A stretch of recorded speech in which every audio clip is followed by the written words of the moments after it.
dito? Yung boyfriend ko kasi favorite niya kumain dito eh. Actually, hinihintay ko na lang siya. Wow, wow naman. Dito na kayo umupo. Sige ba?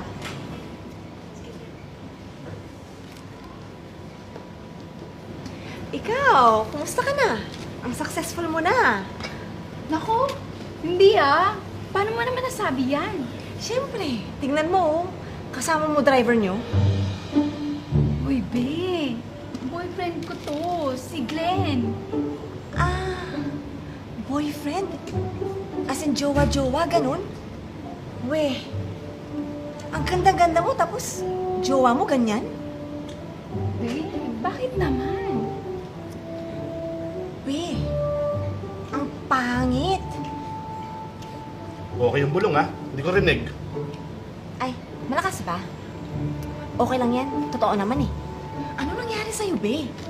Ang ganda-ganda mo pero yung kasama mo, mukhang tambay sa kanto. Saan mo ba napulot yan? Bakit, be? Gwapo naman siya sa paningin ko eh. Gwapo? Saan banda yung gwapo dyan? Diyos ko, nagayuma ka ba? O malabo na yung mata mo? Ganyan na ba yung taste mo? Nasaan na si Enzo? Yung jowa mo na varsity nung high school. Diyos ko, pakboy yun. Pinirahan lang ako noon. Walang kwenta yun. Niloko lang ako. Pagkatapos nang nakuha niya lahat-lahat sa akin. Dapat be, pag gwapo, pinapatawad. Hindi yung ganyan. Hindi pa siya nakakagawa ng mali, mukha ng sama na ng mukha niya. Uy, sorry ha. Pinapayuhan ko lang yung frene ko. Ayos ka magpayo ah. Ang wala ako dito ah. Hay nako be, alam mo yung jowa ko? Pag nakita mo yun, matangkad, gwapo, makinis, mahihiya kapag nakita mo yun. Baka sabihin mo nga, oo nga, ang pangit. Eh kung eto, tapos lalabas kayo. Baka pagtawanan lang kayo ng mga tao. Look at you, be. So sexy, maganda. Tapos yung kasama mo, mukhang magkasipon lang eh, mukhang masisinghot ka niyan. Sobrang laki ng ilong. Ano ka ba, be?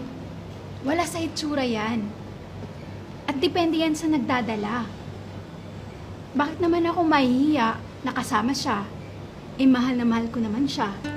Tsaka, anong pakialam ko sa sasabihin ng ibang tao? Eh, wala naman silang ambag sa buhay ko. Di ba? Naku, be, bahala ka. Just saying lang. Nangihinayang ako sa'yo. Sayang naman kung pangit yung mapapangasawa mo, tapos tingnan mo nga, mukhang wala siyang pera. Paano ka bubuhayin yan?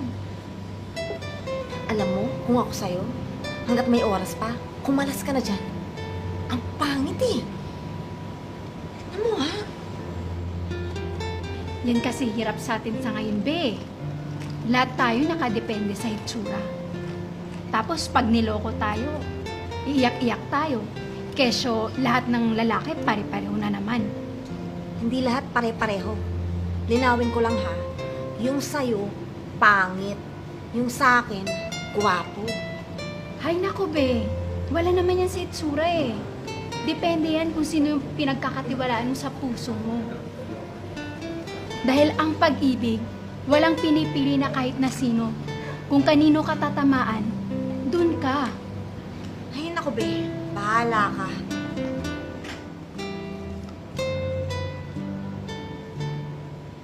Hi, babe. Oh. Hi, babe. Upo ka. Sino sila? Meet Mia and yung boyfriend niya. Ha? Boyfriend niya yan? Ang pangit. Sinabi mo pa. Order na tayo? Babe, wala akong pera dito, ha? Ha? Paano dyan? Eh, wala din akong pera dito. Hindi ka nagdala. Alam mo namang wala akong trabaho, di ba? Eh, kasi... Paano tayo kakain nito? Umutang ka muna kaya sa kanila. Ha? Sure ka, babe? Kaya. Hoy, naririnig namin kayo. Ang lalakas niyo mag-usap. Gwapo nga, wala namang pera tsaka trabaho. Sayang yung mukha mo. Wala naman laman yung bulsa mo. Puro kayabang. Wala naman binatbat yung jowa mo. O ito, chicken, no? Tanginang sarap, oh. Babe, oh. Di ba? Sarap. Uwi na kayo, wala naman pera eh. Oh, ano ka ngayon, be? Jojowa-jowa ka. Nga, wala naman palang pera. Tara, be, kain tayo. Ang pogi-pogi mo. Sayang ganda ng mukha mo. Kung masama naman yung ugali mo. Ang pera. Pogi, walang pera. May tinga ka pa.